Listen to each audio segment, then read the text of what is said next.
ఎవరెవరికి అన్నారు, ఎవరెవరికి ఏ మాటలు అవసరమో తండ్రి అందరితో మాట్లాడడానికి నన్ను వాడుకోండి. ఎవరును తండ్రి శ్రోతలుగా ఉండిపోక విన్న వాక్య ప్రకారం తండ్రి తమ్మును తాము భద్రత తండ్రి అనుగ్రహిస్తారని కోరుతూ మమ్ములను మీ బిడ్డలను తండ్రి అందరినీ మీ చేతులకు అప్పగించుకుంటూ క్రీస్తున్నాం నీ ప్రార్థన సమర్పిస్తున్నాం తండ్రి. ఫ్యాన్ కట్టండి అన్న, కట్టే.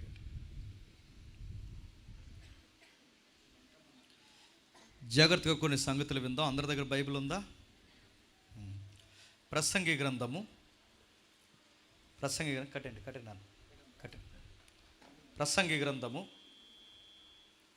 11వ అధ్యాయం, ప్రసంగి గ్రంథము 11వ అధ్యాయం సుమారు 9-10 వచనాలు కలిపి ఉన్నాయి. ఒకసారి మనం అది చదువుకుందాం. యవ్వనుడా, నీ యవ్వనమందు సంతోషపడము, నీ యవ్వన కాలమందు ఆపండి ఇంక దాన్ని అన్ని ప్రయోగాలు చేయకుండా ఆపండి.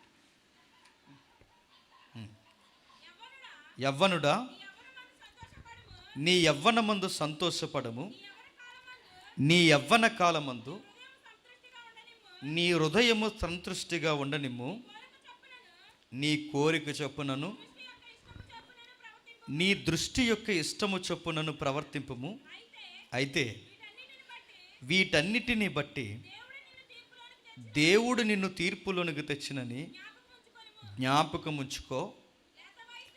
లేత వయస్సును నడిప్రాయము గతించిపోవునవు గనక నీ హృదయములో నుండి వ్యాకులము తొలగించుకొనుము, నీ దేహము చెరుపు దాన్ని తొలగించుకోను. ఆగుతాం. కొన్ని వచనాలు జీవితాన్ని అద్దం పడతాయి. కొన్ని వచనాలు లైఫ్ అంటే ఇదిరా అని తీర్మానం చేసి మరి మనతో మాట్లాడతాయి.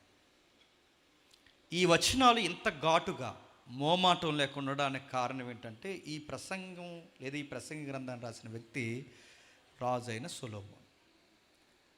ఆయనను గూర్చి మనం చదువుకుంటే చాలా విచిత్రమైన పదాలు వాడాడు ఆయన. సొలొమోను అంటే చిన్నోడు కాదు. సోక్రటీస్, ఇంకా ఎవరైతే ఉన్నారో అరిస్టాటిల్, ఇలాంటి వక్తలు బాగా వినండి. ఇలాంటి వక్తలు లేదా తత్వజ్ఞానం ఎరిగిన వారు పుట్టకముందే అసలు ఇలా చూడాలి మానవ జీవితాన్ని లౌకికమైన మానవవాదం మాట్లాడిన గొప్ప వ్యక్తుల్లో ఒక వ్యక్తి సొలొమోను. ఆయన మానవతావాదమే కాదు, ఆధ్యాత్మిక తీవ్రత కూడా మాట్లాడాడు. ఆయనకి ఈ విషయం తెలియదనడానికి లేదు, ఆయనకి అన్ని విషయాలు తెలుసు. ఆయనకి సూర్యుని కింద నరుడు పడుతున్న ప్రయాస అంతా ఏంటో తెలుసు. మనీ లైఫ్ ఎలా ఉంటుందో తెలుసు ఆయనకి. జీవితంలో భయంకరమైన వ్యసనాలకు అలవాటు అయితే అది ఎలా ఉంటుందో కూడా తెలుసు ఆయనకి. సూర్యుని కింద 1-2 కాదు, ఆయన రాసిన పుస్తకాలు అమోఘమైన పుస్తకాలు ఉన్నాయి. సామెతలు కానీ, ప్రసంగి కానీ, పరమగీతాలు కానీ, కీర్తనలు కానీ, ఒక్కటేంటి ఎన్ని రాశాడో. అందుకే మీరు చూడండి, ఎవరైనా యవనస్తులు కొత్తగా వాక్యం చదవాలని కోరుకున్నప్పుడు పెద్దవారు ఇచ్చే సలహా ఏంటి చెప్పిన, సామెతలు చదవరా అంటారు. ఎందుకు? హ్యూమన్ సైకాలజీ ఎలా ఉంటుందో పక్కా చెబుతాడు. అంటే మన ఇంటెన్షనల్గా ఉన్న ఆ థీమ్స్, వ్యూస్ ఉంటాయి చూసారా, అవి మాట్లాడలేము, వర్డ్స్ దానికి ఉపయోగించలేము. కానీ అలాంటి భావాలు కూడా ఎలా ఉంటాయో బోల్డ్ కామెంట్స్ ఉండే వచనాలు ఏంటి చెప్పిన, సామెతలు. ఒక సంసారి ఏంటో, సంసారి కానిది ఎలా ఉంటుందో చెబుతాడు సామెతల్లో. లవ్ వెనకాల పరిగెడితే నీ కొవ్వు ఎలా కరిగిపోద్దో కూడా చెప్తాడు సామెతల్లో. కాపురం ఎలా చేయాలో, కాపురం చేయకపోతే వ్యసనాలకు అలవాటు పడితే ఆ వ్యసనాలు నిన్ను ఎలా సింపురుగొట్లకు కారణం చేస్తా కూడా చెబుతాడు సామెతలు. డబ్బు బాగా సంపాదించి ప్యాలెస్లు బాగా కట్టి జీవితం అంటే డబ్బు, అందలాలు, పేరు, ప్రఖ్యాతులు, ఈ ధన వ్యామోహంలో అధికారాల జీవితం అనుకోకు, సూర్యుని కింద మిగిలి పట్టుకుపోయేది ఏమీ లేదని పెద్ద ఫిలాసఫీ మాట్లాడిన గ్రంథం ప్రసంగి. సంసారం అంటే ఎలా ఉండాలి? లవ్లీగా ఉండాలి. భార్య ఎప్పుడు ఎవర్ లాస్టింగ్ లైఫ్లో ఎప్పుడు నీకు రోల్ మోడల్ ఎవరైనా ఉన్నారంటే ఎవర్ వైఫ్ అని చెప్తాడు అక్కడ. నీ జీవితంలో హీరో ఎవరైనా ఉన్నారంటే మీ ఆయనకి పొట్టన్న ఆయనే. ఇలాంటి భావాన్ని అంటే భార్యని ప్రియురాల్లాగా, భర్తని ప్రియుల్లాగా ఇంత బ్యూటిఫుల్గా సంసారాన్ని వివరించిన పుస్తకం ఏదన్నా ఉందంటే పరమగీత.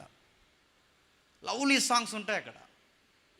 ఒకటి కాదు, రెండు కాదు, ఎన్ని విషయాలు రాశాడు. ఇన్ని తెలిసిన మేధావి జీవితం అంటే ఏంటి ప్రసంగి గారు అని అడిగితే ఇవన్నీ పక్కన పెట్టి 2 లైన్లు పడేశాడు ముందు. ఆ 2 లైన్లు ఏంటంటే చెప్తున్నా చూడండి. యవ్వనుడా, నీ యవ్వన కాలమందు సంతోషపడు, నీ యవ్వన కాలమందు నీ హృదయం సంతుష్టిగా ఉండనిమ్ము, నీ కోరికలు చొప్పున నీ దృష్టి యొక్క ఇష్టము చొప్పున ప్రవర్తించు, అయితే షరతులు వర్తిస్తాయి అన్నాడు. నీకు చూడాలనిపిస్తుందా? చూసాయి. తిరగాలనిపిస్తుందా? తిరిగాయి. తాగాలనిపిస్తుందా? తాగే. చేయాలనిపిస్తుందా? చేసే. ఎగరాలనిపిస్తుందా? ఎగరాయి. బట్ కండిషన్స్ అప్లై అవుతాయి. ఏవి కండిషన్స్ అప్లై అవుతాయి? నీకు జీవితాన్ని ఇచ్చి, దేహాన్ని ఇచ్చి, అవయవాలు ఇచ్చి, నీ జీవిత విధానానికి పర్పస్ ఇస్తే, ఆ జీవితాన్ని రంపు పనికి మాలిన పనులకు నువ్వు ఉపయోగిస్తే, అడ్డగోలుగా ఆ జీవితాన్ని ఉపయోగిస్తే వన్ డే జడ్జిమెంట్ ఉందన్నాడు. ఒకరోజు వస్తుంది, జడ్జిమెంట్ ఉంటుంది. ఆ జడ్జిమెంట్లో ఖచ్చితంగా నేను కార్నర్ చేస్తాను. నీ కళ్ళు ఇచ్చాను, ఏం చేస్తావు? పనికి మాలిన చూపులు చూస్తూ తిరగావా? రారా జడ్జిమెంట్లోకి అని చెప్తాను. నీకు దేహం ఇచ్చాను, ఏం చేసావు? తాగి తందనాడావా? నీ సంగతి తేలుస్తాను. నీకు సంసారం ఇచ్చాను, నీకు జీవితాన్ని ఇచ్చాను, నీకు డబ్బుని ఇచ్చాను, నీకు ఉద్యోగాన్ని ఇచ్చాను, ఏం చేసావు? ఒకరోజు జడ్జిమెంట్లో కూర్చోబెడతాడట. ఇవన్నీ ఖచ్చితంగా జడ్జిమెంట్లోకి వస్తాయి. నువ్వు మురిసిపోకు, తిరిగిపోకు, జీవితం అంటే ఇది అనుకోకు. జీవితం అంటే ఇది ఒకటి ఉందని చెప్పడానికి కొన్ని వచనాలు రాశాడు చూడండి.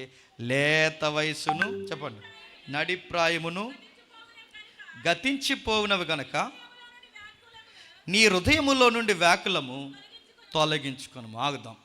ఏమి గతించిపోతాయట? లేత వయసును, చెప్పండి, నడిప్రాయము గతించిపోతాయట. జీవితం ఎన్ని దశలు చెప్పండి?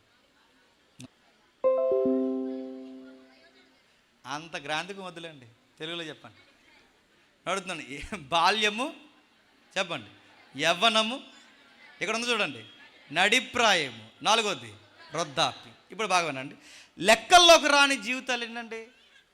2. లెక్కల్లోకి రాని జీవితాలు ఏంటి? ఏమి చేయాలన్నా చేయలేనిది, ఏది చూడాలనుకున్నా చూడలేని. లెక్కల్లోకి రాని జీవితం ఏది ఉందంటే బాల్యము, వృద్ధాప్యం. ఏంటది? బాల్యము, వృద్ధాప్యం. ఈ 2 లెక్కల్లోకి రావు. బాల్యములోనూ ఏమీ సాధించలేము, వృద్ధాప్యంలోనూ ఏమీ సాధించలేము. ముఖ్యమైనవి ఏమన్నా ఉన్నాయి అంటే కాళ్ళు చేతులాడే జీవితం, చెప్పండి, యవ్వనము, నడిప్రాయం. ఈ 2 ఇంపార్టెంట్. అంటే మరి మిగిలినవి జీవితం చూస్తుండగా అయిపోద్ది. ఎలాగ అయిపోద్ది? ఉదాహరణ చెప్తాను ఏమనంటే, పుడతాం, చెప్పి పుడతామా? ఎలా ఉండాలో అనుకుని పుడతామా? రంగేంటో మనకు తెలుసా? ఏమీ తెలియదు. పుడతాం. ఆ పుట్టినోళ్ళకి ఈ వీధిలోనే పుడతామని తెలుసా? తెలియదు. ఈ క్యాస్ట్లోనే ఉండాలని మనకు తెలుసా? అసలు క్యాస్ట్ లేదు. అక్కడ ఉండాలని మనకు తెలుసా? తెలియదు. ఇలాంటి స్థితిగతిలో ఏం తెలియదు, కానీ పుడతాం. ఆ పుట్టినప్పుడు బాల్యంలో ఎదుగుతాం. బాల్యం చాలా బాగుంటుంది. బాగుంటుందా? బాగోదా? అదిరిపోతే బాల్యం. ఆపండి ఎవరో. బాల్యము, ఈ బాల్యం ఏదైతుందో మీరు గమనించండి. ఆ బాల్యంలో జీవితాన్ని చాలా అందంగా రన్ చేస్తారు. స్కూల్కి వెళ్ళే గొడవ ఉండదు, ఉద్యోగం వెళ్ళిన గొడవ ఉండదు, పరీక్షలు రాసే గొడవ ఉండదు, రేపు పొద్దున్న టిఫిన్ ఏమి వండాలో గొడవ ఉండదు, ఏం ఉండదు. నచ్చితే లెగిస్తారు, నచ్చకపోతే నిద్ర అవుతారు. జీవితం బాగుంటుందా? బాగోదా? చెప్పండి. నాకు పాప ఉంది, అడుగు డైపర్లు కొంటాను నేను. ఆవిడ చూస్తుంటే నాకు అప్పుడప్పుడు అనిపిస్తుంది, ఆవిడ అలా చూస్తుంటే అనిపిస్తుంది. ఏమనిపిస్తుంది అంటే, ఆవిడ చూస్తున్నప్పుడు చూడండి, నచ్చినప్పుడు లెగిస్తుంది, నచ్చినప్పుడు నిద్రపోతుంది, నచ్చినప్పుడు ఆడుకుంటుంది. ఆవిడ డైపర్లు ఆవిడ మార్చుకోదు, చెప్పండి, మేము మార్చాలి. ఆవిడ స్నానం చేయదు, చెప్పండి, మేము చేయించాలి. ఆవిడ ఆకలేస్తుందని చెప్పదు, చెప్పండి, మనం తినిపించాలి. అది ఎలాంటి జీవితం చెప్పిన ఒక రాయల్ లైఫ్. అది రాజు జీవితం కదా, చెప్పండి. రాజు స్నానం చేయడు, చేయిస్తా. రాజుకి టైంకి అన్నం పెడతారు, రాజుకి బట్టలు వేస్తారు. రాజు కంటే ఈ రాజు మర్యాదలన్నీ బాల్యంలో జరుగుతాయా? జరగవా? బాల్యం దాటుతుంది, యవ్వనంలో అడుగు పెడతాం. ఆ బాల్యం దాటి యవ్వనంలో అడుగుని పెట్టిన తర్వాత కొత్త కొత్త రంగులు కనబడతాయి. జాగ్రత్త వినండి, ఇది ప్రసంగి గ్రంథం.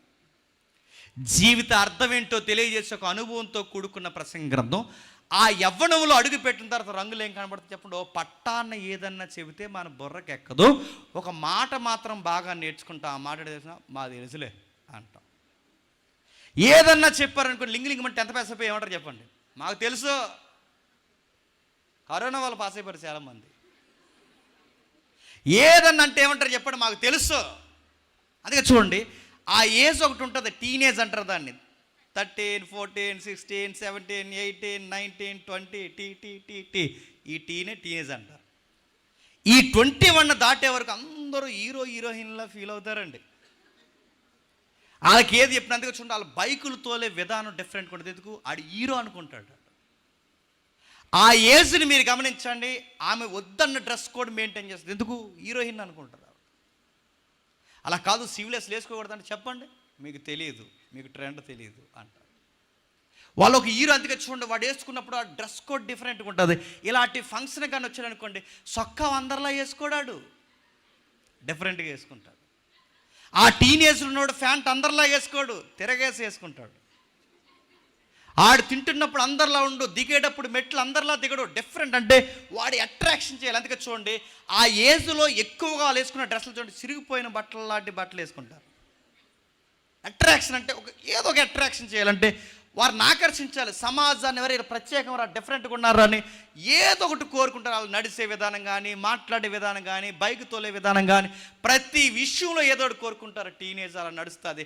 ఆ నడుస్తుండగా చదువు ఎక్కదు, బాధ్యత ఉండదు, టాలెంట్ ఉండదు, దేవుడు ఉండడు, ప్రార్థన ఉండదు, బైబిల్ ఉండదు, ఏమీ ఉండదు. తల్లిదండ్రులు కష్టపడి చదివిస్తున్నారు, చదువుకోవాలి, బాధ్యతకి ఇదేది బుర్రకెక్కదు.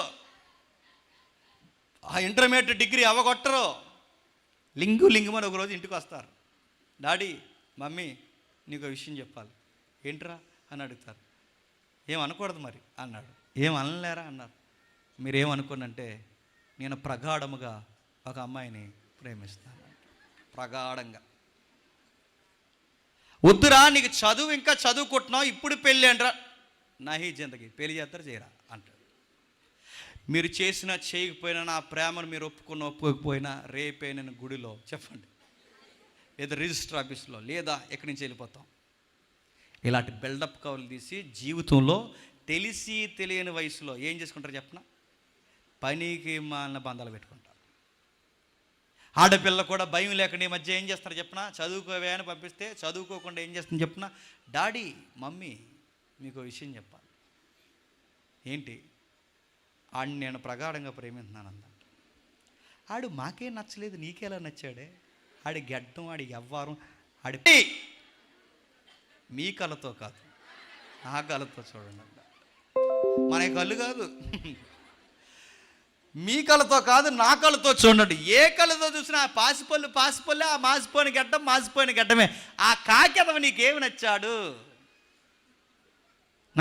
లైఫ్ అలా రన్ అయిపోతుంది. మళ్ళీ అడుగుతున్నాను, ఇలా లేచిపోయి పెళ్ళిళ్ళు చేసుకున్న వాళ్ళందరికీ బంపర్ ఆఫర్ ఏంటో చెప్పనా? ఉద్యోగం లేదు, చదువు పూర్తిగా అవగొట్టలేదు, టాలెంట్ లేదు, ఏ ఉద్యోగం రాదు, వాళ్ళ చదువులకి ఏం అంతంత మాత్రమే. ఇప్పుడు అమ్మ చోటని నాన్న చోటని పెరిగిన వాళ్ళు సడన్గా బయటికి వెళ్ళిపోతే, కొత్తగా జీవితాన్ని ప్రారంభిస్తే చేతిలో రూపాయి ఉండదు. ఉన్నంతకాలం పట్టుకెళ్ళిన రూపాయో బంగారం అమ్ముకుని ఏదో అలా బతుకుతారు. రేపు పొద్దున అవి అయిపోయిన తర్వాత ఏ ఉద్యోగం దొరకదు. అప్పుడు ఏం చేస్తారు చెప్పిన? ఏమీ చేయరు, సెంటర్లో పానీపూరి కొట్టెట్టుకుంటారు అంతే. తర్వాత ఏం చేస్తారు? పాసిపోయిన పూరీలు అమ్ముకోవడం. ఇంక అంతకుమించి ఏం చేస్తారు చెప్పండి? అందుకే కొన్ని వీడియోస్ సోషల్ మీడియాలో వస్తున్నాయి చూడండి, అలా చాలా క్లాసిక్గా ప్రేమించుకుంటారు. తర్వాత లైఫ్లో ఏది సాధించిన తర్వాత ఏం చేస్తున్నారు తెలుసా? ఆ వీడియోలో ఆడు సుత్తి ఎత్తున్నాడు, ఆడు సుత్తిచ్చి కొట్టడం, ఈవిడ ఏదంటారు చూసారు, ఐరన్ రాడ్ అక్కడ పెట్టడం, ఆడు సుత్తిచ్చి కొట్టడం, ఐరన్, అదే బతుకు మిగిలేది. లేదంటే సిగ్నల్ దగ్గర ఇద్దరు నిలబడమే బాబు అనుకుంటాను. నేను అడుగుతున్నాను, జీవితం అలా అయిపోద్ది. పోనీ ప్రేమించారు, ఏదో ఒకటి చెప్పారు, మొత్తం మీద అవ్వదు. పోనీ ఆ ప్రేమ ట్రాక్ లేదనుకోండి, ఏమీ చదవకుండా వీడియో గేమ్లు ఆడి సోషల్ మీడియాలో టైం పాస్ చేసి, ఎగ్జామ్స్ వచ్చిన టైంలో కూడా బాధ్యత లేకుండా చదువుకోకుండా, బాధ్యత లేకుండా మీ ఇష్టం వచ్చినట్టు తిండి చదువుకోకుండా, ఇష్టానుసారంగా నడిచి ప్రేమ, దోమ, మీడియా, సోషల్ మీడియా, ఇన్స్టాగ్రామ్, వాట్సాప్లో, ఫేస్బుక్లో, ఇంకేమున్నాయి, జెమిని ఏ వచ్చినాయి ఈ మధ్య, ఆ గీఏ టెక్నాలజీలు అన్నీ వాడి టైం అంతా వేస్ట్ చేసుకుని ఈ దరిద్రం అంతా మీదేసుకుంటే, ఏమీ చేయకుండా నీకు డిగ్రీ అయ్యే టయానికి డిగ్రీ అవగొట్టకపోతే, తోటోళ్ళందరికీ డిగ్రీలు అయిపోతే, అప్పుడు మీ అమ్మ నాన్న మొదలెడతారు చదువుకోవచ్చు కదరంటే. ఇప్పుడు చదువుకోవచ్చు కానీ ఆడు చదవలేడు, ఎందుకంటే ఆడు జూనియర్స్, ఆడికి సీనియర్స్ అయ్యారు. కాలేజీకి పోలేడు, ఇప్పుడు ఏమీ చేయలేడు, ఇంట్లో కూర్చుంటాడు, ఉద్యోగం సద్యోగం రాదు. అప్పుడు అమ్మ నాన్న అడుగుతారు, ఏదో ఒకటి సరిగ్గా భోజనం చేసే టయానికి అడుగుతారు, ఏదో ఒకటి చేసుకోవచ్చు కదరా అని. సింపుల్గా నీకు సిగ్గేస్తే ముద్ద దిగదు, సిగ్గేయకపోతే కూరయ్ అంటావు. మొత్తం మీద సిగ్గు లేకుండా తినేస్తారు. 25 ఏళ్ళు, మళ్ళీ చెప్తున్నాను, కుర్రోళ్ళకి మగపిల్లలు ఎవరైనా ఉంటే 25 సంవత్సరాలు వచ్చేసరికి మగపిల్లోడు సంపాదించడం స్టార్ట్ చేయాలండి. గుర్తుపెట్టుకోండి, ఈ మాట మీకు కలిసి రావాలని చెప్తున్నాను. 25 సంవత్సరాలు వచ్చేసరికి మగపిల్లోడు సంపాదించడం స్టార్ట్ చేయాలి. 30 సంవత్సరాలు అయ్యేసరికి సేవింగ్స్ చాలా పదిలంగా ఉండాలి. 30 ఏళ్ళు దాటేసరికి నీకంటూ ఒక సొంత ఇల్లు, నీకంటూ కొన్ని ప్లానింగ్స్ అన్నీ నెరవేరిపోవాలి. దట్ ఈజ్ లైఫ్ని అలా రీల్ చేయాలి. అది లైఫ్ మీనింగ్, గుర్తుపెట్టుకో. లైఫ్ గ్రాఫ్ అది, గుర్తుపెట్టుకో. అలా రన్ చేయాలి. ఏ డబ్బులు సంపాదించే వాళ్ళు లేరు. బెట్టింగ్ యాప్లో చెత్త చెదారం జీవితం ఇలా గడుపుతారు. ఇరుగుపరి ఎల్లమ్మ, పక్కింటి పొల్లమ్మలు అందరూ వచ్చి అడుగుతారు. ఇంకా ప్రపంచంలో వార్తలు ఏమి ఉండవు. ఆ వార్తలు ఏమి లేకుండా వచ్చి ఒక మాట్లాడతారు, అడగకుండా మాట్లాడతారు. ఆ మాట తెలుసా, ఆడికి అయిపోయింది పెళ్ళి, ఈడికి అయిపోయింది పెళ్ళి, ఈడికి అయిపోయింది పెళ్ళి, మీ ఓడికి అవదా అని అడుగుతారు. ఆడికి అవ్వదు. ఎందుకు? బాబు ఏమి ఎరగదీశాడని సంబంధాలు వస్తాయి, రావు. బాబు గారికి ఏం చూస్తాడు, ఈ గాలి, ఈ గాలిడికి సంబంధం ఏమొస్తే రాదు. కానీ దేవుని కృపను బట్టి గాలిడికి ఏదో ఒక గాలిది తగులుతారు. అప్పుడు ఆ గాలి ఈ గాలి కలుస్తాయి ఈదురు గాలికి. ఆ కలిసిన తర్వాత లైఫ్ స్టార్ట్ చేస్తారు. ఏం చేస్తారు? ఇప్పుడు లేదు, ఇప్పటివరకు కూర్చుని తిన్నాడు, ఇప్పుడు ఈ పిల్ల వచ్చింది. కూర్చుని తింటుంటే, మళ్ళీ చెప్తున్నాను, కూర్చుని తింటుంటే పెద్దలు చెప్పిన సామెత మీరు గుర్తుపెట్టుకోండి, కూర్చుని తింటే కొండలైనా కరిగిపోతాయి. నీకు వయసు పెరుగుద్ది, మీ అమ్మ నాన్నకి వయసు తగ్గుద్ది, నీకు గడ్డ ముదురుద్ది, వాళ్ళ గడ్డం మెరుస్తుంది, నీ కండరాల సొత్తు బలపడితే వాళ్ళ కండరాల సొత్తు తగ్గిపోద్ది, వాళ్ళ రాబడి తగ్గుద్ది, నీ ఖర్చులు పెరుగుతాయి. చివరికి జీవితం అలా రన్ చేస్తావు. ఇప్పుడు నువ్వు అక్కడివేనా, నీతో పాటు ఇప్పుడు భార్య ఉంది, మీ ఇద్దరు కలిసి కూర్చుని తింటారు. కూర్చుని తింటున్నప్పుడు ఈ మధ్యలో గుడ్ న్యూస్ వస్తుంది, కంగ్రాచులేషన్స్, మీరు తండ్రి కాబోతున్నారు. ఇప్పుడు దానికి ఎలా ఎక్స్ప్రెషన్ ఇవ్వాలి తెలియదు అడిగి. ఆ బుడ్డోడు పెడతాడు, ఆడు అంతకన్నా పిడుగు, ఎందుకంటే నువ్వెలా మాటలేదో ఆడు అలాగే మాటండో. ఏనండి, ప్రసంగందమే చెప్తున్నాను నేను. ఆడు మాటండో, లెగుస్తాడు, అలా తిరుగుతాడు, ఇలా తిరుగుతాడు, ఎంత కుదురులేనుడు అంటాడు. ప్రత్యేకించి ప్లగ్లోనే ఎడతాడు ఏలు, అందులో ఎట్టకరా ఇలా క్యాండిల్ దగ్గర ఎడతాడు, ఆ ప్లగ్లో ఎడతాడు, ఎన్ని చెబుతాను చేస్తాడు, వద్దన్నవన్నీ చేస్తాడు. అలా తిరక్కరా, ఇలా తిరగడా, అలా రోయ్ రోయ్ అని పిడుతాడు, ఎలా పిలిచి అలా పిలిచి రోయ్ అంటాడు. ఎన్ని చెప్పినా అండి, ఎందుకంటే నువ్వు ఒక అందరేగా, వాడికి నీకు ఒక అందరేగా పుట్టాడు.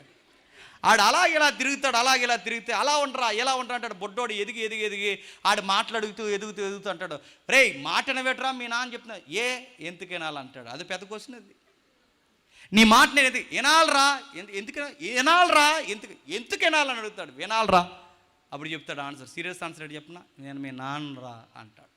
కానీ అడగకుండా క్వశ్చన్ ఒకటి అడుగుతాడు, అయితే అంటాడు. అయితే ఇంక లేదు, ఇంకా ఆన్సర్ నానైతే అంటే ఇంకా ఆన్సర్ ఏముంది చెప్పండి. ఇప్పుడు ఏం చెప్పాలి, వాడికి ఏం చెప్పలేడు, ఏ నైతికత నేర్పే ఎథిక్స్ లేవు. ఇప్పుడు ఏం చెప్తాడు, ఎందుకు చెప్పలేకపోతాను చెప్పనా, మనం కొడుకులుగా ఉండాల్సిన టైంలో కొడుకులుగా ఉండలేకపోయాం కనుక మన కొడుకులకి మనం ఏమీ చెప్పలేం.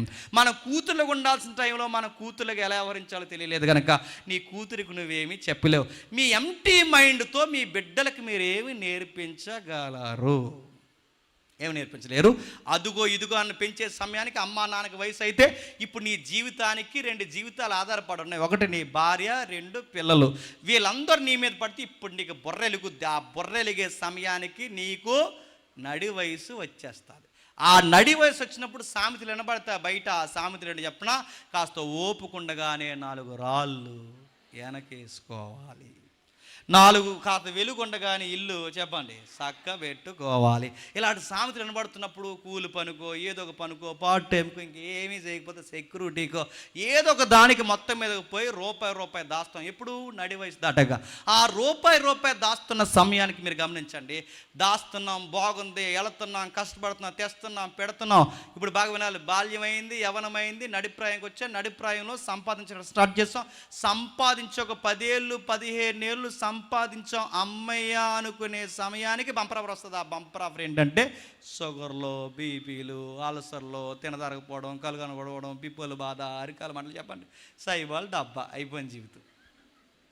ప్రతి ఒక్కరి ఇంట్లో ఉండాల్సిన సైబాల్ డబ్బా అని యాడ్ వస్తుంది. మరి ఆ లోపల తీసుకెళ్ళి పడేస్తారు. ఇంకేమైంది, ఇప్పుడు సంపాదించినంత పట్టుకెళ్ళి ఎక్కడ పెట్టుబడి పెడతాను చెప్పండి, హాస్పిటల్కి పెట్టుబడులు పెడతాం. హాస్పిటల్కి పెట్టుబడులు పెడుతున్నప్పుడు ఇప్పుడు నీ పిల్లలు పెద్దోళ్ళు అవుతారుగా. నీ పిల్లలు పెద్దోళ్ళు అయిన తర్వాత ఇప్పుడు ఆ పిల్లల మాట వినరు. ఇప్పుడు వీళ్ళు ఏం చేస్తారో, ఆడు కూడా ఎవరో ప్రేమించో లేకపోతే ఏదో ఒక పెళ్ళో చేసుకున్న తర్వాత ఇప్పుడు వాళ్ళు నీకు గుప్పడి మెతుకులు పెట్టడానికి ఏడుస్తారు. నీ కాలు వంగుతుంది, నీ చెయ్యి వంగుతుంది, నీ దేహం వంగుతుంది, నీ జుట్టు మెరుస్తుంది, నీ పళ్ళు ఒడతాయి, రకరకాల విషయాలకు నువ్వు మారిపోతావు. చివరికి నీ జీవితం ఎలా అయిపోద్దంటే నీ కుటుంబానికే బరువు అయిపోతావు. అప్పుడు అంటావు ఏమని తెలుసా, దేవా ఎక్కడున్నావయ్యా అని. అప్పుడు నీ బుర్రకెక్కితే ఏంటో చెప్పనా, దైవికమైన విషయాలు. అందుకే దేవుడు ఏమంటున్నాడంటే జీవితంలో ఏది చెయ్యాలన్న 2 విషయాలు ఏంటి తెలుసా, బాల్యం, యవ్వనము, 2 నడిప్రాయం.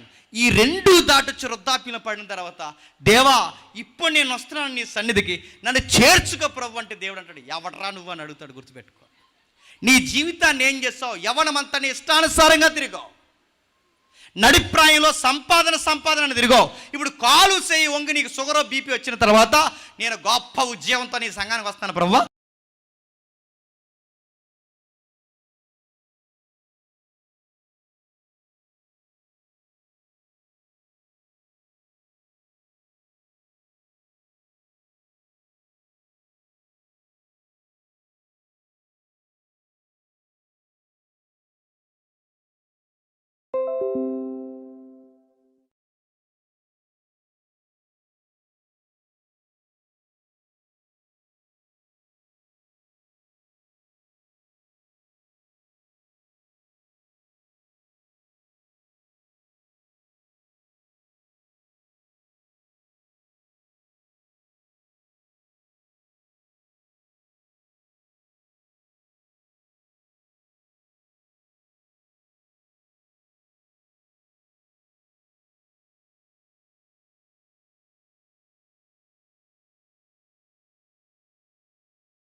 నచ్చేవి రేపొద్దున వయసు మళ్ళాక నచ్చో, ఆ వయసులో నచ్చేవి ఈ వయసులో నచ్చో, ఈ వయసులో నచ్చేవి బాల్యంలో నచ్చో, బాల్యంలో నచ్చేవి యవ్వనంలో నచ్చో. అంటే దశల వారీగా జీవితం మారుతున్నప్పుడు మన డిజైర్లు మన టేస్ట్లు కూడా ఏమవుతాయి చెప్పండి, మారిపోతాయి. మన కోరికలు మారిపోతాయి, మన ఇష్టాలు మారిపోతాయి. అంటే ఇదే ప్రసంగ గ్రంథం చెప్తున్న ఒక్కసారి 3వ అధ్యాయంకి రండి. 3వ అధ్యాయం మొదటి వచనం. ప్రతి దానికి సమయము కలదు, ఆకాశము క్రింద ప్రతి ప్రయత్నానికి సమయము కలదు, కుట్టుటకును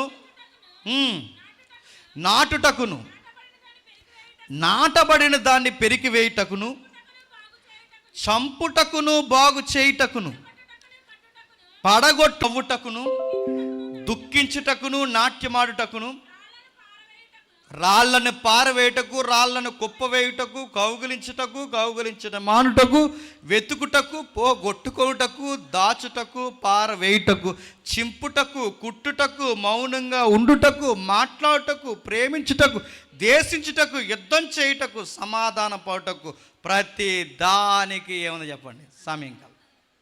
మీకు ఏమర్థమవుతుంది, కష్టం ఉన్నప్పుడేమో సుఖం ఉండలేదు, సుఖం ఉన్నప్పుడేమో కష్టం ఉండలేదు, దాసాడప్పుడేమో పారేసేటప్పుడేమో దాయము. అంటే ఆ వచనాలు చదువుతుడు మీకు ఏమర్థమవుతుంది, ఒకటి ఉంటే ఒకటి ఉండదంటే ఈ టైంలో ఉన్న ఇష్టాలు ఆ టైంలో ఉండవు, ఆ టైంలో ఉన్న ఇష్టాలు చెప్పండి ఈ టైంలో ఉండవు. అర్థమో లేదని అర్థమైంది, చెబుతాను వినండి. చిన్నప్పుడు మన పిల్లలుగా ఆడుకున్నప్పుడు మనకు ఎలాంటి ఇష్టాలు ఉంటాయి చెప్పండి. మా టైంలో 90s బ్యాచ్ మాది. మా టైంలో గోళీలు అంటే ఇంట్రెస్ట్, గోళీలు, డ్రింక్ మూతలు, గోళీలు, పేక మొక్కలు, ఇవి ఆ రోజుల్లో గేమ్లు.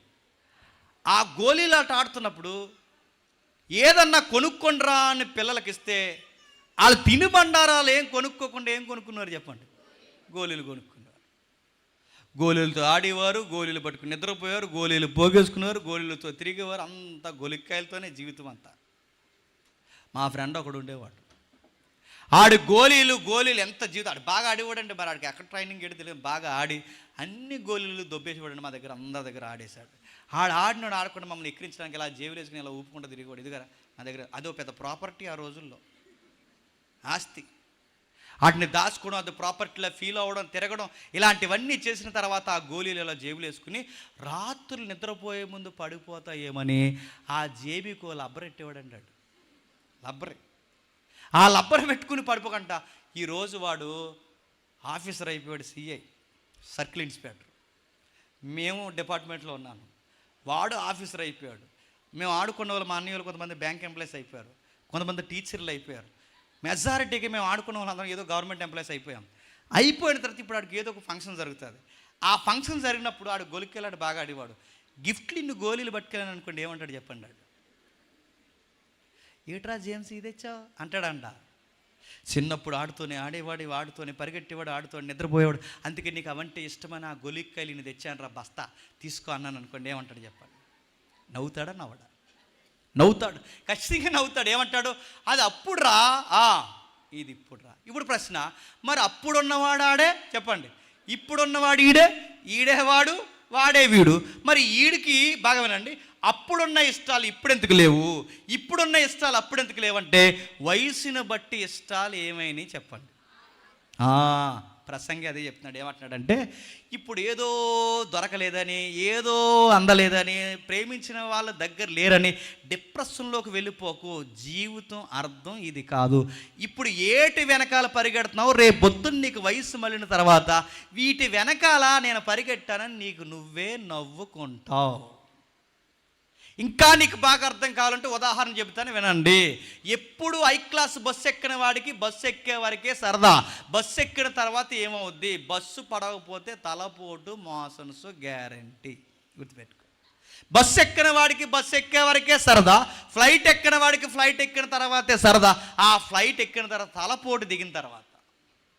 ఇది మీకు అర్థమైతే ఏదన్నా దూరంగా ఉన్నంతసేపే అందం చెప్పండి. దగ్గరకు వచ్చిన తర్వాత, అనుభవించిన తర్వాత ఇంకేమీ ఉండదు. అదే ప్రసంగి గ్రంథం. ఇంకా మీకు బాగా అర్థం కావాలంటే జీవితం అంటే ఏంటని అడిగితే ప్రసంగి గ్రంథం చెప్తుంది, ఎక్కువగా దేని కొరకు ఆలోచించకండి, ఎక్కువగా దేని కొరకు ఏగలడు. ఇప్పుడు మీరు చదువుకునే టైంలో చదువుకోవాలి, ఉద్యోగం కొట్టే టైంలో ఉద్యోగం కొట్టాలి, మీరు సంపాదించే టైంలో సంపాదించాలి, సంసారం చేసే టైంలో సంసారం చేయాలి. ఇది కాకుండా ఏ సమయానికి అది చేయకుండా ఈ సమయంలో చేసేది ఆ సమయాన్ని చేసేది ఈ సమయానికి, ఇదే జీవితం అనుకుని నువ్వు పరిగెడితే రేపొద్దున్న జీవితం నిన్ను నువ్వే చూసి నవ్వుకుంటావు. అందుకే ప్రతిదానికి సమయం కలదు. ప్రతిదానికంటే చిన్నప్పుడున్న ఇష్టాలు వయసులోకి వచ్చినప్పుడు ఉండో, వయసులో ఉన్న ఇష్టాలు నడి వయసులోకి వచ్చినప్పుడు ఉండో, నడి వయసులోకి వచ్చిన వారికి చెప్పండి వృద్ధాప్యానికి వచ్చినప్పుడు ఉండో. అందుకే చూడండి, అన్నీ అయిపోయి వయసు అయిపోయిన వాళ్ళు ఏమంటారు చెప్పండి? నాకెందుకురా అంటారు. ఎందుకు? వాళ్ళకు ఉండవు. ఇంకా అప్పుడు అలా పరిగెట్టేసేవాడివి, ఎలా పరిగెట్టేసేవాడివి, అదనేవాడివి, ఇదనేవాడు, కక్క ముక్క డొక్క అనేవాడు. ఇప్పుడు నీకు బిర్యానీ తెచ్చిన వద్దట్నో, గంజాయి సాలట్నో, ఎందుకు? అయిపోయింది, బండి బోరుకొస్తుంది. గుర్తుపెట్టుకోవాలి. జీవితం చూస్తుండగా అయిపోద్దంటే చూస్తుండగా అయిపోద్ది. అందుకే ఏం చెప్తున్నాడు ఈ ప్రసంగి గ్రంథం అంటే, ప్రసంగి గ్రంథంలో అంటున్నాడు, యవ్వనుడా జాగ్రత్త, నీ లైఫ్లో అత్యధికమైన విలువైనది ఏదన్నా ఉంది అంటే నీ యవ్వన జీవితం. రెండోది ఏదన్నా విలువైనది ఉందంటే నీ నడిప్రాయం, 30 తర్వాత పైసిలుక అంటే 50 మధ్యలో ఉందే అదే. ఇక చివరిలో నువ్వు అక్కర్రాని జీవితం ఏదన్నా ఉందంటే నువ్వు వృద్ధాప్యం. ఈ 4 దశల్లో నీ జీవితానికి ఉపయోగపడేది అంటే నువ్వు చదవాలన్నా చదువుకునే వయసు అదే, నువ్వు సంపాదించాలన్నా సంపాదించుకునే వయసు అదే. ఈ 2 జీవితాల్లో నువ్వు సరైనది చక్కబెట్టకపోతే ఇవి చూస్తుండగా అయిపోతాయి. ఈ జీవితాలు చూస్తుండగా అయిపోవా చెప్పండి? చాలామందిని మీరు చూడండి, పెళ్ళిళ్ళైన తల్లులు యవ్వనం చూస్తుండగా మీకు అయిపోయినట్టు అనిపించట్లేదా? మొన్నే పెళ్ళైనట్లేదు మీకు చెప్పండి. మీరు నమ్ముతారు లేదో, నా 10th క్లాస్ అయ్యి నాకు మొన్న అయినట్టు ఉంది. నా 10th క్లాస్ అయ్యి ఇప్పుడు 20 years అవుతుంది. 20 నాకు మొన్నే హై స్కూల్కి వెళ్ళినట్టు ఉంది. నాకు మొన్నే అప్పుడే 20 years. చూస్తుండగా 20 సంవత్సరాలు నడుతున్నాను, మొన్నే అయినట్టుందని అడుగుతున్నాను. చూస్తుండగా అయిపోద్ది అంటే చూస్తుండగా అయిపోద్ది. జీవితం చూస్తుండగా మాయమైపోద్ది అంటే చూస్తుండగా మాయమైపోద్ది. అందుకే దేవుడు అంటున్నాడు ప్రసంగ ద్వారా, జాగ్రత్త, మీరు ఏదైతే రంగులు అంగులు పొంగులు అనుకుంటున్నారో వాటి వెనకాల తిరుగుతున్నారు, వీటి వలన మనోవేకలను తొలగించుకో, నీ దేహాన్ని చెరుపు దాన్ని మనోవేకలం అంటే డిప్రెషన్లోకి పోకు. వస్తువు లేదనో, వ్యక్తి లేదనో, ప్రేమించడం లేరనో, డబ్బులు లేవనో, ఆశలు నెరవేరలేదనో డిప్రెషన్లోకి పోయి సూసైడ్లు చేసుకోకు. జీవితం అంటే ఇది కాదు. ఇప్పుడు వీటి వెనకాల పరిగెడుతున్నారు, రేపు పొద్దున్న అసలైన జీవితం అంటే నీకు అర్థమైన తర్వాత ఆ రోజు పిచ్చి పని చేశాను రా అని ఆ రోజు నీకు అర్థమవుతుంది. ఇవన్నీ చెప్పి దేనికి ముడిపెడుతున్నాడు తెలుసా? ఇవన్నీ చెప్పి దేనికి ముడిపెడుతున్నాడు చూడండి, 12వ అధ్యాయం మొదటి వచనం. దుర్దినములు రాకముందే ఇప్పుడు వీటి యందు నాకు సంతోషం లేదని చెప్పి, సంవత్సరములు రాకముందే తేజస్సునకును సూర్యచంద్ర నక్షత్రాలకును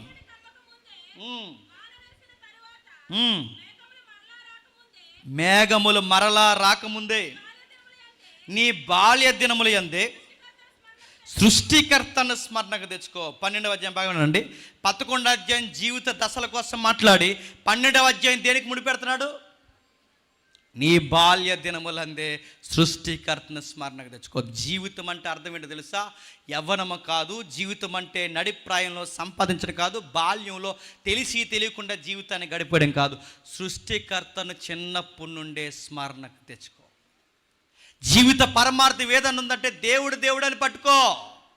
ఎందుకంటే రేపొద్దున వయసు అయిపోయిందంటే నీ కుటుంబానికే నువ్వు బరువైపోతావు, నీ కొడుకులకే నువ్వు అక్కర్లేకుండా పోతావు, నీ కూతుర్లే నిన్ను చూడడానికి సాకిరీ చేయడానికి ఇబ్బంది పెడతారు, నీ కట్టుకున్నదే నీకు సేవ చేయడానికి వాసన వస్తున్నాడు అంట. అదే గుర్తుపెట్టుకో. వ్యాధి ఎందును బాధ ఎందును ఎక్కడికి వెళ్ళినా ఉడిదే దొంగ ప్రమాణాలన్నీ. ఎక్కడికి వెళ్ళినా ఉండరనుకుంటున్నారా? ఉండరు. కరోనా టైంలో తెలిసిపోయారు చాలామంది. ఉంటారనుకుంటారు, ఉండరు. వ్యాధి ఎందు బాధ ఎందు కాదు, నీ వ్యాధి నీదే, నీ బాధ నీదే. నేను మళ్ళీ చెప్తాను, ఒక్కసారి వయసు అయ్యిందో నీ దేహం నీకే బరువైపోద్ది. గుర్తుపెట్టుకో. ఒక సొక్కా వేసుకోవడం చాలా కష్టం ఉంటుంది, ఒక ప్యాంట్ వేసుకోవడం చాలా కష్టంగా ఉంటుంది. ఇంకా దరిద్రం ఏంటి చెప్పినా, ఒకప్పుడు ఎంత తిన్నారిగేది, నీకు వయసు అయిపోయిందో నువ్వు పెరుగన్నం తిన్నారు. గుర్తుపెట్టుకో. ఒకప్పుడు అంత దూరాన్ని నన్ను కనబడతాడు, ఇప్పుడు ఇక్కడ ఉన్న వాళ్ళు కూడా కనబడరు. గుర్తుపెట్టుకో. నీ కళ్ళు అయిపోతాయి, నీ చెవులు మందగిస్తాయి, నీ కంటి చూపు దెబ్బతింటుంది, నీ స్వరం అరిగిపోతుంది, నీ కాళ్ళు అరిగిపోతాయి. నువ్వు ఎక్కడ చూడు, ఎక్కడికెక్కడ చూడు, జీవితం చాలా చిందరవందరగా తయారవుద్ది. చివరకు నువ్వు వాష్రూమ్కి కూడా వెళ్ళలేక చెప్పండి నీ మంచం మీద అన్నీ కానిస్తావు. గుర్తుపెట్టుకో. దాన్నే ప్రసంగం దుర్దినాలంటే ఒక చెడ్డ రోజులు వస్తాయి జీవితంలోకి. ఆ చెడ్డ రోజులు ఏంటి చెప్పనా? నా పనులు నేనే చేసుకోలేని రోజు. ఇవి ఎందుకు చెప్తున్నాడు ప్రసంగి? ఇలాంటి మాటలు ఎందుకు చెప్తున్నాడంటే ఈ ప్రసంగి గ్రంథం రాసే సమయానికి జీవితంలో చాలా దెబ్బలు తినేశాడు ఆయన. ఎక్కడెక్కడ ఏ దెబ్బలు తిన్నాడు, ఏ అనుభవాలతో రాశాడు ఒక్కసారి మొదటి రాజుల గ్రంథం రండి, త్వరగా ముగిద్దాం. మొదటి రాజుల గ్రంథం 10వ అధ్యాయం, మొదటి రాజుల గ్రంథం 14 వచ్చి నుండి. ఏటేటా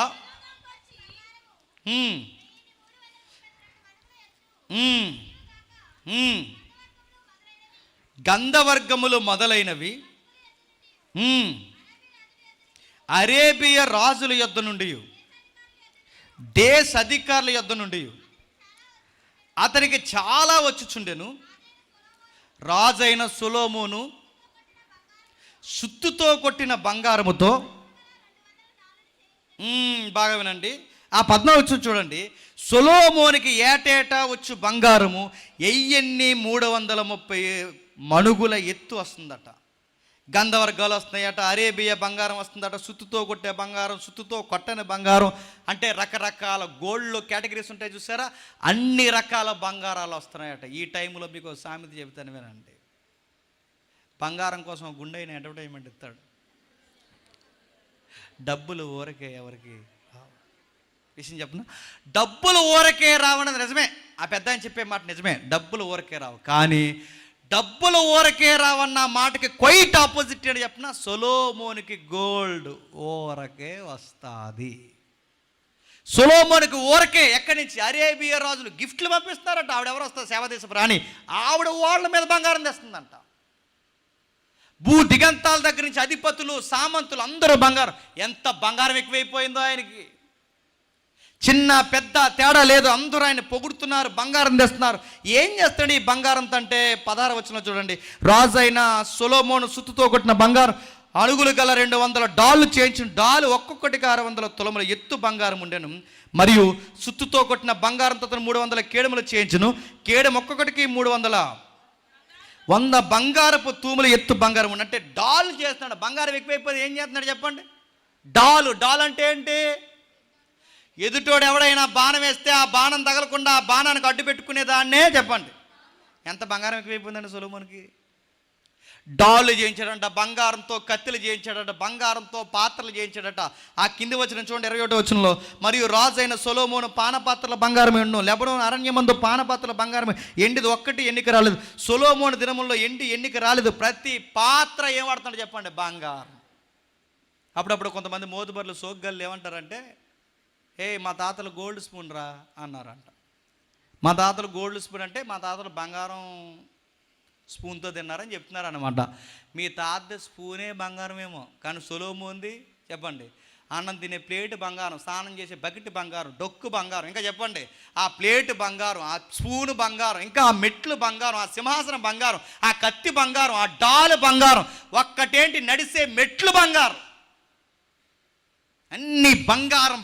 అంటే ఆయనకి బంగారం లెక్క లేకుండా కుప్పలు వేస్తారండి. ఆయనకి ఎండి లెక్కల్లోనే లేదట. ఇంకా ఏమన్నా ఆయనకి చెప్తున్నారు చూడండి, తర్షీసు వాళ్ళు రాజును కలిగి ఉండండి. ఈ తర్షీసు వాళ్ళు 3 సంవత్సరాలు ఒక మారు బంగారం, ఎండి, దంతములు, కోతులు, నెమల్లో, పెట్లు నడుతున్నారు. రాజులకి పెట్లు ఎందుకండి? పెట్లు బిర్యానీ చేసుకుంటాడా? రాజులకు పెట్లు ఎందుకు? రాజులకు నెమలను ఎందుకు? రాజులకు కోతులు ఎందుకు? రాజులకి దంతాలు ఎందుకు? 3 సంవత్సరాలకు ఒకసారి అంటే ఆ రోజుల్లోనే ప్రపంచంతో వర్తకం చేస్తుంది సొలొమోను వాడలు. ఎక్కడెక్కడో బంగారం తెస్తున్నాయి. మీరు హిస్టరీ చదవండి, మన ఏరియా నుంచి వృత్తాంతాల ఇంటికి వెళ్ళి చదవండి. మన ఏరియా నుంచి సుగంధ ద్రవ్యాలు వెళ్ళాయట సొలొమోనుకి. సుగంధ ద్రవ్యాలు తెలుసు కదా, కాపీ పొళ్ళు ఇవన్నీ ఉన్నాయిగా, పసుపు, కారం, ఇవన్నీ. ఇవే సుగంధ ద్రవ్యాలు అంటే సెంట్లుగానే అనుకుంటారు. అవన్నింటినీ పంపించారంటే సొలొమోనుకి కావాల్సినవన్నీ, ఇలాంటివన్నీ పంపించారంటే రకరకాలవన్నీ పంపించారట. బంగారం, సుగంధ ద్రవ్యాలు, 7 దంతాలు, కోతులు, నెమల్లో, పెట్లో నడుతున్నారు. ఇవన్నీ ఎందుకండి? రాజు పెట్లు మేపుతాడా? కాదు. మరి దేనికంటే? ఎందుకు మేపుతారంటే గుర్తుపెట్టుకోండి, ఎప్పుడైనా మీరు గవర్నర్ బంగ్లా దగ్గర కానీ, కలెక్టర్ బంగ్లా దగ్గర కానీ, రాజుల బంగ్లా దగ్గర కానీ, ఎక్కడైనా సామంతుల బంగ్లా దగ్గరికి వెళితే వాళ్ళ ఇంటికి ముందు ఒక ఓపెన్ ఏరియా ఉంటుంది. ఆ ఓపెన్ ఏరియాలో పచ్చని బయళ్ళు ఉంటాయి. ఆ పచ్చని బయల్లో చక్కటి మొక్కలు ఉంటాయి. ఆ మొక్కలు అక్కడక్కడ ఏదో టెంపుల్స్ ఉన్నట్టు పెడతారు. అక్కడ ఒక కుక్కని, ఇక్కడ ఒక సిలకని, అక్కడ ఒక బొద్దిని, ఇలా రకరకాలు పెడతారు. మీరు చూడండి, ఎందుకు ఇవన్నీ పెడుతున్నారంటే వాళ్ళు చెప్తారు, ఈ కుక్క ఎక్కడదో తెలుసా? ఆస్ట్రేలియా కుక్క అది అని చెప్తారు. ఈ సిలక ఎక్కడి నుంచి తెచ్చని చెప్పినా శ్రీలంక నుంచి తెచ్చాం. ఇది ఎక్కడో తెలుసా? ఇది ఏ బల్లి అనుకుంటున్నారు? ఆస్ట్రేలియా బల్లి. ఇది బల్లిని కూడా మేపుతారు, పందులు మేపుతారు, కుక్కలు మేపుతారు, నక్కలు మేపుతారు, రకరకాల జంతువులు మేపుతారు. ఎందుకంటే మీరు గమనించండి, ఆ కుక్కకి నెలకయ్యే మెయింటెనెన్స్ ఎంత తెలుసా? 25,000. ఇంకా క్లాసిక్ కుక్కలు ఉన్నాయి, 1 lakh మెయింటెనెన్స్. అంటే కొన్ని జీవుల్ని మేపడం గొప్పలకి ఏంటి చెప్పండి? రాయల్టీ అన్నమాట. అలాగే సొలొమోనుకు కూడా పెద్ద పెద్ద గార్డెన్ లేచి నెమ్మలు తెప్పించేవాడట, నెమ్మలను వదిలేవాడట, పెట్లను వదిలేవాడట. ఇంత లగ్జరీ లైఫ్ మెయింటైన్ చేసేవాడట. ఆయన మాటలు వినడానికి, ఆయన సామెతలు వినడానికి, ధరము చేత, జ్ఞానము చేత భూపతులందరిలో అధికుడై ఉన్నాడు కనుక అతను హృదయమందు దేవుడిచ్చిన జ్ఞానవాకులు వినుటకై లోకులందరూ ఆయన చూడడానికి వచ్చారట. ఇంకా ఏం చేశాడు సొలొమోను గారు అంటే, ఆ 11వ అధ్యాయం 1వ మాటలో 2వ మాట, యెహోవా ఇశ్రాయేలుకి సెలవిచ్చినది మనకైతే రాజైన సొలొమోను ఫరో కుమార్తెనే కాక ఆ జనముల్లో ఇంకా అనేక మంది పరాయి స్త్రీలను మోహించి ఎవరిని చేసుకున్నాడట? ఫరో కుమార్తెనే కాక అన్నాడు. దాని అర్థం ఏంటి? అమెరికా ప్రెసిడెంట్ గారి కూతురే కాక అని ఆ రోజుల్లో. ఇప్పుడు ట్రంప్ గారు అమ్మాయిని చేసుకున్నాడు అనుకోండి, ఎలా ఉంటుంది చెప్పండి? టాప్ లేపు తిరుగుతాం, ఇక్కడ తిరగం. ట్రంప్ గారు అమ్మ అంటే ట్రంప్ గారు అమ్మాయినే కాక ఇతర దేశాల అమ్మాయిలను కూడా చేసుకున్నట్టుందంట. రిఫరెన్స్ చూడండి. అంటే ఆ రోజులు ఐగుప్తి రాజు అంటే గొప్ప రాజు, ఆ రాజు కూతురు అంటే సొలొమోను. ఈ దేశం మామామదే, ఆ దేశం మామామదే, ఈ దేశం మామ. ఎక్కడ పోయినా అన్ని దేశాలు ఎవరు మామగారులు చెప్పండి? సొలొమోను గారు అందరు మామగారులు ఎంతమంది చేసుకున్నాడు అంటే కింద లెక్కేస్తున్నాడు చూడండి. కామతురత గలవాడే చాలా మంది చేసుకున్నాడు. అతనికి 700 మంది కుమార్తెలైన భార్యలు, 300 మంది ఉపపత్తులు, గొడవ లేదు. ఇంకా ఎంతమంది చెప్పండి? 700 మంది భార్యలు, 300 మంది చెన్నెళ్ళు. అఫీషియల్ హౌసెస్ 700 చెప్పండి, అన్అఫీషియల్ చెప్పండి 300. 1000 మంది. ఒకరుంటేనే ఎడారికి పోవాలనుకుంటున్నారు కొంతమంది. అలాంటిది ఆయన గుండెకాయ మరి 1000 మందిని ఆయన చేసుకుని 1000 మందిని అడుగుతున్నాను. 1000 మందితో తిరిగాడట. అంటే ఆయనకి ఈ మాట అంటున్నాను, ఏమనుకోకండి తప్పుగా, శృంగారంలో ఆయనకి తెలియని నాలెడ్జ్ లేదండి. అన్నీ తెలుసండి ఆయనకి. డబ్బు ఏంటో తెలుసు, అధికారాలు అంటే ఏంటో తెలుసు, స్త్రీలతో ఎలా ఉంటో తెలుసు, అన్నీ తెలుసు. ఇప్పుడు ఆయన దగ్గర డబ్బు ఉంది, అధికారం ఉంది, లెక్కలేనంత మంది రాజకుమార్తెలు, చిన్న అమ్మాయిలు కాదు, టాప్ క్లాసులు ఉండే అమ్మాయిలు అందరూ ఆయన దగ్గర ఉన్నారట. ఎంత లైఫ్ ఆయన దగ్గర ఉంటే అన్నీ ఉన్నాయి. కానీ 4వ వచనంలో చూడండి, సొలొమోను వృద్ధుడైపోయినప్పుడు అయిపోయింది జీవితం. సొలొమోను దగ్గర చెప్పండి, బంగారం ఉంది, ఎండు ఉంది, స్త్రీలు ఉన్నారు, సింహాసనం ఉంది, అన్నీ ఉన్నాయి. ఏం లేదు చెప్పండి. వయసు అయిపోయినోడి దగ్గరికి మిస్ యూనివర్స్ వస్తే ఎందుకు? నన్ను అడగండి. వయసు అయిపోయినోడికి బంగారు బిస్కెట్లు ఇస్తే ఎందుకు? ఇంక నన్ను అడగండి. వయసు అయిపోయినోడికి మళ్ళీ చెప్తున్నాను, వాడికి పంచపక్ష పరమన్నాలు వండి పెట్టినా వాడు తినడు. ఎందుకు? వయసు అయిపోయింది. వయసు అయిపోయినోడు ఇంకేం చేయగలడు? ఏమీ చేయలేడు, మూలుగుతాడు. అక్కడ బాధకరమైన మాట ఏంటో తెలుసా? అతని భార్యలు అతని హృదయమును త్రిప్పివేసిరి. ఇప్పుడు వరకు ఏంటంటే, ఇప్పుడు వరకు సొలొమోను మాట అందరూ వినేవారు. ఇప్పుడు సొలొమోనే ఇతరుల మాట వినే రోజులు వచ్చేసాయి. దాని పేరే వృద్ధాప్యం. నచ్చని జీవితం. ఆ టైంలో చాలా బాధపడతాడు. ఆ బాధపడి రాసిన పుస్తకం పేరే చెప్పండి, ప్రసంగి గ్రంథం. గాయాల నుంచి వచ్చిన పుస్తకం అది. బాధపడి రాసిన పుస్తకం అది. అందుకే అనుభవాలతో రాస్తాడు ఆ పుస్తకం. బాధపడండి. ఎందుకు బాధపడ్డండి? ఉదాహరణ చెప్తాను, వినండి, త్వరగా ముగిస్తాను. సొలొమోను గారు చచ్చిపోతారని చెప్పేశారు అనుకోండి, డాక్టర్ గారు వైద్యులు చెప్పేస్తారు కానీ చచ్చిపోతారని చెప్పేశారు అనుకోండి, మనకు కూడా చెప్పేస్తారు. మనకు కూడా వయసు అయిపోయిన తర్వాత, ఇప్పుడు నాకు కూడా ఎవరెవరికి వయసు అయిపోద్ది, మీకు కూడా వయసు అయిపోద్ది. డాక్టర్ గారు పైనుంచి కిందకు చూస్తారు, డిసైడ్ అయిపోతారు డాక్టర్ గారు ముందే మనం చూసిన. ఒకడు వచ్చావా, ఎవరైనా వచ్చారా అని అడుగుతారు. మనోడు వచ్చాడండి అంటాం. తీసుకెళ్తారు, లోపల జాయిన్ చేస్తారు. బాబు మనోడు నువ్వు ఇలా రా, కొంచెం నీతో మాట్లాడాలి, మీ తాతయ్యకి ఇంకెక్కువ రోజులు లేవు, త్వరలోనే పోతాడని చెప్తారు. ఆ మాట దరిద్రం ఏంటంటే మన కిటికీలోంచి వినబడుతుంది. మనకి వినబడేలా చేస్తాడు దేవుడు. డిసైడ్ అయిపోయి ఇంక చనిపోతామని డాక్టర్లు చెప్పేశారు, అన్నీ అర్థమైపోయి ఇప్పుడు మంచం మీద ఉంటాం. మంచం మీద ఉన్న తాతయ్యకి ఎవరు గుర్తొస్తారు చెప్పండి? దేవుడు కాదు. చెప్పండి. 30 ఏళ్ళు 40 ఏళ్ళు కాపురం చేసిన వాళ్ళ ఆవిడ గుర్తొస్తుంది. గుర్తురాదు. 30 ఏళ్ళు 40 ఏళ్ళు కాపురం చేసిన వాళ్ళ తన భార్య గుర్తొస్తుంది. బాధపడతాడు. ఏమని బాధపడతాను? కొట్టుకున్నాం, తిట్టుకున్నాం, బాధపడ్డాం, కలిసి కలో మెతుకులో తిన్నాం, ఉన్నా లేకపోయినా దాచుకుని 40 ఏళ్ళు బతికాం. ఇప్పుడు నేను చచ్చిపోతున్నాను. నేను చనిపోయిన తర్వాత రేపు పొద్దున్న నా భార్యని ఎవరు చూస్తారు? నా పిల్లలు చూస్తారో లేదో, తనకు గుప్పెడి మెతుకులు పెడతారో లేదో, రేపు పొద్దున్న ఏమైపోతుందో, నేను వెళ్ళిపోయిన తర్వాత తను ఎంత డిప్రెషన్లోకి వెళ్ళిపోతుందో. ఖచ్చితంగా ఆ మంచం మీద చనిపోయే ఆ మగాడికి ఆ బాధ ఉంటుందో ఉండదో చెప్పండి? రేపొద్దున్న నా భార్య ఏమైపోతుందని బాధపడతాడు. ఇది మీకు అర్థమైతే, ఒక ఆవిడికి ఎంత బాధపడిపోతే ఇప్పుడు చెప్పండి, ఒక ఆవిడికి ఎంత బాధపడితే అయ్యగారికి ఉన్నది ఎంతమంది, ఎంత బాధపడి ఉంటాడు? ఆ బాధల్లో నుంచి వచ్చిన పుస్తకమే చెప్పండి. అంతకైనా అంటాడు ఏమని చెప్పిన, వ్యర్థం, సూర్యుని కింద జరుగుతున్నది వ్యర్థం, ఈ డబ్బు వ్యర్థం, ఈ వ్యామోహాలు వ్యర్థం, ఈ కామతుర వ్యర్థం, ఈ జీవితాలు అన్నీ వ్యర్థం. మరి అన్నీ వ్యర్థమైతే ఏదయ్యా అర్థం అంటే అప్పుడు అంటాడు, బాల్య దినముల యందే సృష్టికర్తని స్మరణకు తెచ్చుకోవడం జీవిత పరమార్థం. మృదువు వస్తే నా భార్య నాతో ఉంటుందో లేదో నాకు తెలియదు కానీ, మృదువు వస్తే నా బిడ్డలు నాతో ఉంటారో లేదో నాకు తెలియదు కానీ, మృదువు వచ్చి నన్ను ఎత్తుకునేవాడి ఒకే ఒక్కడు నన్ను పుట్టించిన సృష్టికర్త.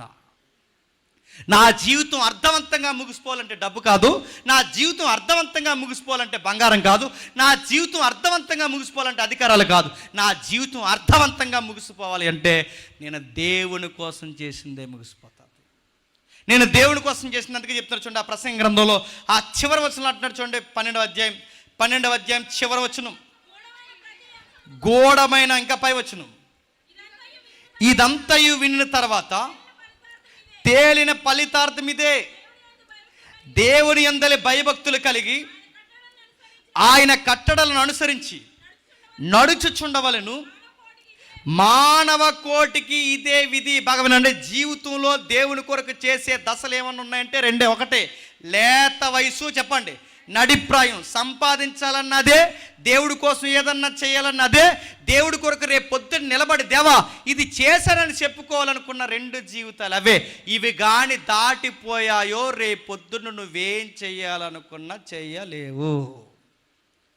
నీకు వయసు మళ్ళిన తర్వాత ఇలాంటి ప్రార్థనకు వచ్చి కూర్చోవాలనిపిస్తుంది, కానీ నిన్ను తీసుకొచ్చేవాడు ఎవడో ఉండరు. రేపొద్దున నీ వయసు అయిపోయిన తర్వాత బైబిల్ చదవాలనిపిస్తుంది, కానీ నీ కళ్ళు బాగున్నంతకాలం నువ్వు బైబిల్ చదవవు. ఇప్పుడు నీ కళ్ళు కనబడవు, ఇక్కడ నీకు బైబిల్ చదవాలని అనిపిస్తుంది, కానీ నీ కళ్ళు కనబడవు. దేవుని కోసం నడిచెళ్ళి సువార్త చేయాలనిపిస్తుంది ఇప్పుడు, కానీ ఒకప్పుడు దేవుని కోసం సువార్త చేసే ఓపిక నీకుంటే పనికి మాలిన తిరిగావు. ఇప్పుడు సువార్త చేయాలనుకుంటావు, కానీ నీ దేహం నీకు సహకరించదు. అందుకే అంటున్నాడు, జీవితంలో మిగిలిపోయి పట్టుకుపోయేది ఏదన్నా ఉందంటే, ముగిస్తున్నాను వినండి, ఇదంతా విన్న తర్వాత తేలిన ఫలితార్థం ఇదే, దేవుని యందు భయభక్తులు కలిగి ఉండి ఆయన కట్టడలను అనుసరించి నడుచుకునే వాళ్ళను మానవ కోటికి ఇదే విధి. జీవితంలో అర్థం ఏదైనా మిగిలిందంటే దేవుడు వాక్యాలు, కట్టడలు, సువార్తలు, బాధ్యతలు, ఆజ్ఞలు ఇవి నేర్చుకో. మంచిగా దేవుడి కోసం జీవించడం అంటే ఏంటో నేర్చుకో. ప్రేయర్ లైఫ్ డెవలప్ చేసుకో, బైబిల్ స్టడీ డెవలప్ చేసుకో. ఇలాంటి సభలు జరుగుతున్నప్పుడు నీ ఇన్వాల్వ్మెంట్ ఎక్కడి వరకు ఉందో చూసుకో. చర్చికి వస్తున్నప్పుడు, పోతున్నప్పుడు ఏ ఉద్దేశంతో వస్తున్నావు, ఏ ఉద్దేశంతో గారు పులిపేట మీద నిలబడి మాట్లాడుతున్నప్పుడు దేవుడు నీకో బైబిల్ ఆయన అలా చెబుతున్నాడు లేదో 4 మొక్కలు నేర్చుకుని ఇంటికి పో. ఎందుకంటే నువ్వు జీవితంలో మిగిలి పట్టుకుపోయేది ఏమైనా ఉందంటే ఈ వాక్యం మాత్రమే గుర్తు పెట్టుకుని రాసి పెట్టుకో.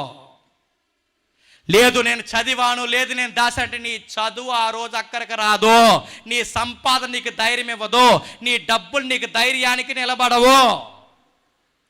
జీవితంలో నిన్ను ఏదన్నా ధైర్యం చెప్పేది ఏదన్నా ఉందంటే కన్ను మూసే సమయానికి నీకు ఒక ధైర్యం ఉండాలి. ఆ ధైర్యం ఏంటో తెలుసా? నేను సృష్టికర్త చిత్తానుసారంగా జీవించాను, ఇప్పుడు కన్ను మూస్తే ఆయన కౌగిట్లోకి తీసుకుంటాడన్న ధైర్యం ఉండాలి. ఉందా?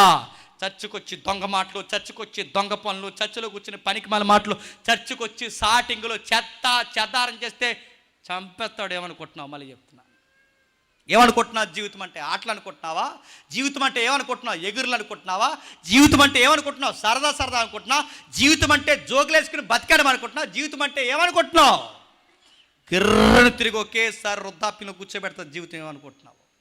చదివే టైంలో చదువు, సంపాదించే టైంలో సంపాదించు, దేవుడి కోసం చేసే టైంలో ఏదో ఒకటి చేయి. ఆ ఒక్క పేజీ అయిపోయిందో నువ్వేం చేయాలనుకున్నా చెయ్యలేవు. అందుకే దేవుడు అంటున్నాడు కిందకి, గూఢమైన ప్రతి అంశమును గురించి దేవుడు విమర్శ చేయనప్పుడు ఆయన ప్రతి క్రియను అది మంచిదే కానీ చెడ్డదే కానీ తీర్పులోకి తెస్తాడు. అదేదైనా నువ్వు మంచి చేసినా తీర్పులోకి తెస్తాడు, నువ్వు చెడ్డ చేసినా తీర్పులోకి తెస్తాడు. నువ్వేం చేసినా ఆయన తీర్పులో తెచ్చి ఆ రోజు దులుమాడేస్తాడు. ఏమనుకుంటున్నావు? నీకు చదువు ఎందుకు ఇచ్చానరా? నీకు ఓపిక ఎందుకు ఇచ్చానరా? నీకు చక్కటి దేహాన్ని ఎందుకు ఇచ్చానరా? మీ కుటుంబాలు ఎందుకు ఇచ్చానరా? ఎందుకు ఇచ్చాను? తాగి తందరలాడతాను ఇచ్చానరా అని అడుగుతాడు ఆ రోజు. ఊరి మీద పనికిమాల పనులు చేసుకుంటూ తిరిగారని ఇచ్చానరా మీకు? ఎందుకు ఇచ్చానరా? నువ్వు చేసిన ప్రతి అంశానికి నాకు లెక్క అప్పగించాను ఆ రోజు పిలుస్తాడు. లెక్కలు చెప్పగలరా ఆ రోజు? ఆ రోజు ఆయన లెక్కలు అడిగితే చెప్పగలరా? చెప్తున్నాను, నేను చెప్పలేం. మీరు చూస్తున్నారు లేదో, కరోనా టైంలో గాలి అమ్మారంటే మీరు నమ్మగలరా? ఆక్సిజన్ అమ్మారు ఆ రోజు. సిలైన్ ఒక్కొక్కటి 5,000 నుంచి 15,000కి అమ్మారు ఆక్సిజన్ సిలైన్. నడుతాను గాలి అమ్మారు. గాలి నీకు ఏదన్నా జరిగితే గాలి అమ్ముతున్నారు బయట. నడుతాను పుట్టిన దగ్గర నుంచి ఎంత గాలి పీల్చేసావు అడగడానుకుంటున్నావా? ఎంత గాలి పీల్చావు అడగడానికి? ఎన్ని కోళ్ళు తిన్నావు అడగడానుకుంటున్నావా? ఎన్ని మేకలు తినేసావు అడగడానుకుంటున్నావా? భవిష్యత్తులో రైస్ దొరకదన్నాడు, తింటావు రోజు అడగడానుకుంటున్నావా? ప్రతి మెతుక్కి లెక్క అడుగుతాడు. ఏమనుకుంటున్నావు? నువ్వు తినేసి నువ్వు నచ్చింది తిరిగేసి నీ ఇష్టం వచ్చినట్టు చేసేస్తే అడగడం. ఇప్పుడు కాముగా ఉన్నాడు దేవుడు, కాముగా ఉన్నాడు అంటే చాలా ప్రమాదం. మళ్ళీ చెప్తున్నాను, జీవితంలో ఏదో ఒకటి జరగడమే ఉత్తమం. మళ్ళీ చెప్తున్నాను, మనం ఏదైనా మిస్టేక్ చేసినప్పుడు దెబ్బ మీద అప్పుడప్పుడు తగలమే, అప్పుడుతో పోద్దే.